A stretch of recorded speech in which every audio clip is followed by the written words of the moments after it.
ایک مذاکرات ہوئے، پھر دوسرے ہوئے، پھر تیسرے ہوئے، پھر چوتھے ہوئے۔ آخر میں پانچویں مذاکرات میں علماء نے کہا کہ جی ہمیں بھی ٹائم دیں، ہم بھی کوشش کرتے ہیں جانے کی۔ انہوں نے کہا کہ ٹھیک ہے جی، علماء بھی چلے جائیں، جا کے کوشش کر لیں۔ اب علماء کا ایک 10 رکنی وفد جو تھا وہ جمعرات کے روز گیا۔ سارا دن انہوں نے جا کے ان کے ساتھ مذاکرات کیے۔ مولانا ذاکر اللہ، مولانا طارق، اس طرح دیگر جو اس علاقے کے بڑے علماء ہیں وہ ان کے ساتھ تھے۔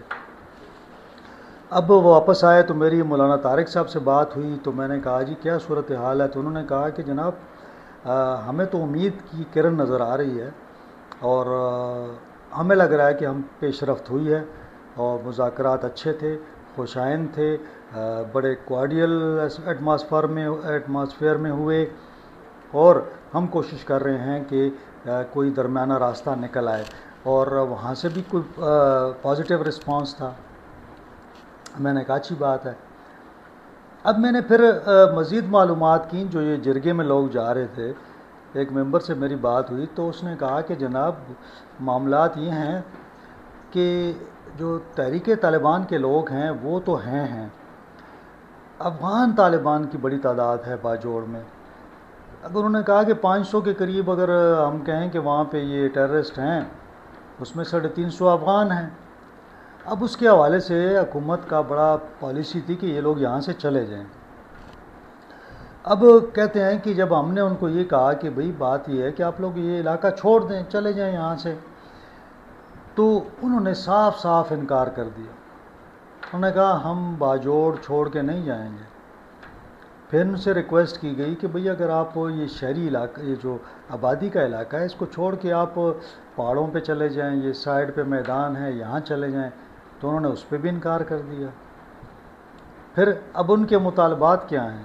ان کے مطالبات بھی آپ سن کے آپ حیران ہو جائیں گے کہ حکومت کی رٹ کہاں گئی۔ حکومت کی رٹ تو ویسے بھی ختم ہے، اور وہ چیلنج بھی وہ کر رہے ہیں۔ انہوں نے کہا کہ جناب یہاں سے کوئی فوجی قافلہ نہیں گزرے گا، کوئی سپلائی کا جو نظام ہے اس کا، اگر آپ نے کوئی سپلائی کرنا ہے، راشن سپلائی کرنا ہے، کوئی اور آئٹم سپلائی کرنے ہیں، تو آپ پہلے جرگے کو بتائیں گے، جرگہ ہمیں اطلاع کرے گا، پھر ہم اس قافلے کو جانے دیں گے۔ یعنی فوجی قافلے وہاں سے نہیں جا سکیں گے۔ راشن کے لیے بھی اگر آپ نے بھجوانا ہے اپنی چوکیوں کے لیے، اس کے لیے بھی طالبان سے اجازت لینا ہوگی۔ پھر ان کا کہنا یہ تھا کہ جو بھی یہاں سے گزرے گا فوجی اہلکار ہو، اس کے پاس اسلحہ نہیں ہوگا، بغیر اسلحے کے جائے گا۔ یعنی ان کی مرضی ہے، جس کو مرضی اغوا کر لیں، جس کو مرضی اٹھا کے لے جائیں۔ 10 فوجی جا رہے ہوں، 20 جا رہے ہوں بغیر اسلحے کے، کیسے ہو سکتا ہے؟ ان کو وہ اٹھا کے لے جائیں۔ پھر انہوں نے کہا کہ جی بات یہ ہے کہ اگر آپ ہماری یہ بات مانتے ہیں کہ یہاں پہ کوئی آرمی کا بندہ نہیں آئے گا، نہ کوئی آپریشن ہوگا، تو پھر ہم ضمانت دیتے ہیں کہ جی ہم مطلب فائر بندی جو ہے وہ برقرار رکھیں گے۔ اگر آپ سمجھتے ہیں کہ یہ لڑائی جھگڑا نہ ہو، تو بس یہ ہمارے جو مطالبات ہیں کہ ہم یہیں پہ رہیں گے، یہاں پہ کوئی فوجی آپریشن نہیں ہوگا، یہاں کوئی فوجی اسلحہ لے کے نظر نہیں آئے گا، یہاں کوئی جو سپلائی ہوگی وہ ہمارے بغیر نہیں ہوگی، ہمارے پوچھنے سے بغیر نہیں ہوگی، اور ساتھ ساتھ جو ہے یہ افغان جو ہیں، یہ ہمارے بھائی ہیں، یہ ہمارے ساتھ رہیں گے۔ تو انہیں کہا گیا کہ بھئی یہ افغانوں کا معاملہ تو پھر بہت ہی الگ ہے، ہمارا تو حکومت کا یہ فیصلہ ہے افغان حکومت کے ساتھ کہ جو بھی افغان پاکستانی سرزمین پہ پکڑا گیا اس کو افغانستان کے حوالے کیا جائے گا۔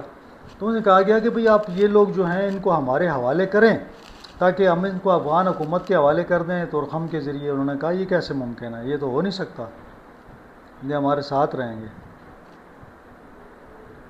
اب یہ صورتحال ہے۔ اب اس میں ہم کہتے ہیں کہ جناب آپریشن بھی نہیں ہوگا اور ہم مذاکرات بھی کر لیں گے، یہ کیسے ممکن ہوگا؟ اسلحہ وہ چھوڑنے کو تیار نہیں ہے، اسلحہ ان کے پاس ہوگا۔ تو مجھے نہیں سمجھ آ رہی کہ جو جرگہ جا رہا ہے آ رہا ہے اور بار بار جاتا ہے اور آتا ہے، ان کو راضی کر رہے ہیں کس طریقے سے وہ چلے جائیں۔ اب وہ واپس بھی نہیں جانا چاہتے، اور نہ اسلحہ چھوڑنا چاہتے ہیں، نہ حکومتی ریٹ کو تسلیم کرتے ہیں، نہ وہ کوئی بات مانتے ہیں، بلکہ الٹا اپنے مطالبات انہوں نے رکھ دیے ہیں۔ ایسی صورتحال میں سمجھتا ہوں کہ ان جرگوں کا انجام جو ہے مجھے کوئی اچھا نہیں لگ رہا۔ تیرا میں بھی یہ ہوا۔ اب تیرا میں کمبرخیل نے یہ کر لیا کہ ٹھیک ہے جی، آپ لوگ ہمیں نہ ماریں، ہم آپ کو نہیں ماریں گے، اور آپ کسی کو نقصان نہیں دیں گے، ہم بھی نہیں دیں گے۔ یہ کوئی حل نہیں ہے۔ کل وانا میں 4 لوگوں کو مار دیا، آج بنو میں واقعہ ہو گیا۔ یعنی اب ڈیلی آپ دیکھتے ہیں کہ واقعات جو ہیں وہ روز بروز بڑھتے جا رہے ہیں۔ اب ان کی تعداد بھی ہزاروں میں ہے۔ حکومت کے پاس بھی کوئی حل مجھے نظر نہیں آتا۔ پھر جب آپ ان کو لے کے آئے تھے تو کوئی اسٹریٹجی نہیں تھی، اب یہ گلے پڑ گئے ہیں۔ اب جوں معلومات لی جاتی ہیں تو افغانوں کی بڑی تعداد اس کے اندر ہے۔ ایسی صورتحال میں میری بات ہوئی بیرسٹر صاحب کے ساتھ بھی، وزیر اعلیٰ صاحب کے ساتھ بھی، تو ان کا کہنا تھا کہ جی ہم نے تو جو عمائدین ہیں تیرا میں یا باجوڑ میں یا دیگر اضلاع میں، تو ہم نے تو ان کے کہنے پر آپریشن روکا ہے کہ ٹھیک ہے آپ بات کر لیں، اور ویسے بھی ہم چاہتے ہیں کہ آپریشن نہ ہو، اور اگر بات چیت سے ایک مسئلہ حل ہو جاتا ہے تو ویل اینڈ گڈ، ہمیں کیا ضرورت ہے کہ ہم کوئی اس میں کوئی کارروائی کریں یا اس میں کوئی اس قسم کی بات ہو۔ تو میں نے کہا کہ یہ بات تو عمران خان صاحب نے کہی کہ بھئی آپریشن نہیں ہونا چاہیے، لیکن اب آپریشن نہیں ہوگا تو حل تو کوئی نکالنا ہے نا۔ تو ان کا کہنا تھا کہ ہم انتظار کر رہے ہیں کہ یہ جرگے اپنا فیصلہ کر لیں، پھر جو جرگے ہم سے مل رہے ہیں یہ جرگے واپس جا کے اپنے لوگوں سے مشورہ کریں گے، پھر یہ جو گرینڈ جرگہ بنے گا، اگر گرینڈ جرگہ یہ سمجھتا ہے کہ جی بات چیت کے ذریعے مسئلہ حل ہو گیا ہے، ان لوگوں کے ساتھ ہم بات چیت کر لیتے ہیں تو حل ہو جائے تو ٹھیک ہے، اور اگر نہیں ہوگا تو پھر الٹیمیٹلی تو مجھے جو میرا اندازہ ہے نا جی، یہ معاملہ آپریشن کے بغیر حل ہونے والا نہیں ہے۔ ان ہزاروں ٹی ٹی پی کے جو لوگ ہیں ان کا میرے خیال میں کہ کوئی حل نہیں ہے۔ ادھر افغان حکومت جو ہے وہ بھی اب کسی حد تک پاکستان کے ساتھ ایک پیج پر آ گئی ہے کہ چلو ان کے خلاف کارروائی کریں گے، لیکن مجھے یہ سمجھ نہیں آ رہی کہ افغان طالبان جو واپس نہیں جا رہے ان کو ہم کس طرح نکالیں گے، اور پھر ان کے خلاف افغان حکومت کارروائی کر سکے گی کہ نہیں کر سکے گی۔ تو یہ بہت سارے معاملات ہیں، میں سمجھتا ہوں کہ مکمل ایک وہ کہتے ہیں نا الجھن ہے، کنفیوژن ہے، اور امن کے معاملات جو ہیں نا وہ صوبے میں مجھے خراب سے خراب ہوتے جا رہے ہیں۔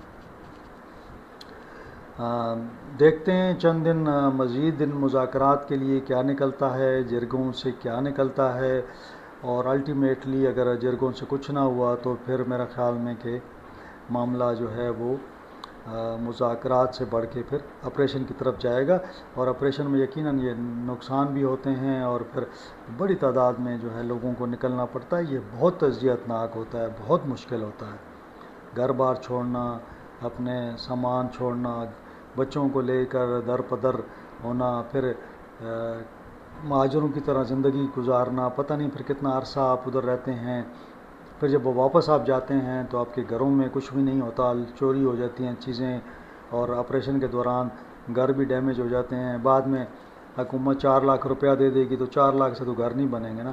آج تک ضرب عضب والے جو لوگ ہیں وہ رو رہے ہیں، اسی طرح دوسرے آپریشنز ہوئے، لوگوں کو بہت کم کمپنسیشن ملا، پھر جو کمپنسیشن ملا وہ بھی بہت لیٹ ملا۔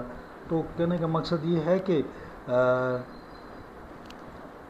بہت مشکل سا ایک فیصلہ ہوگا حکومت کے لیے اگر حکومت کوئی ایسا آپریشن کا فیصلہ کرتی ہے۔ پھر میری اپنی یہ رائے ہے کہ ٹارگیٹڈ کارروائیاں ہوتی رہیں، اور عمائدین بھی جو ہیں وہ بھی اٹھ کھڑے ہوں، لوگ مل کر ان لوگوں کو ایکسپوز کریں اور ان کے خلاف کارروائی کی جائے۔ میرا خیال میں کہ یہ ایک اچھی اسٹریٹجی ہوگی، ایک بڑے آپریشن سے بچنے کے لیے چھوٹی چھوٹی کارروائیاں کی جائیں اور ان لوگوں کو گرفتار کیا جائے، یا اگر یہ یہاں سے بھاگ جاتے ہیں تو وہ بھی ایک اچھی بات ہے، افغان حکومت پھر ان کا بندوبست کرے۔ یہ صورتحال ہے آج تک کی، اور انشاءاللہ اگلے ولاگ میں آپ سے مزید ڈیٹیل سے بات ہوگی۔ اپنا خیال رکھیں، اپنے فیملی کا خیال رکھیں، مجھے اجازت دیں، اللہ حافظ۔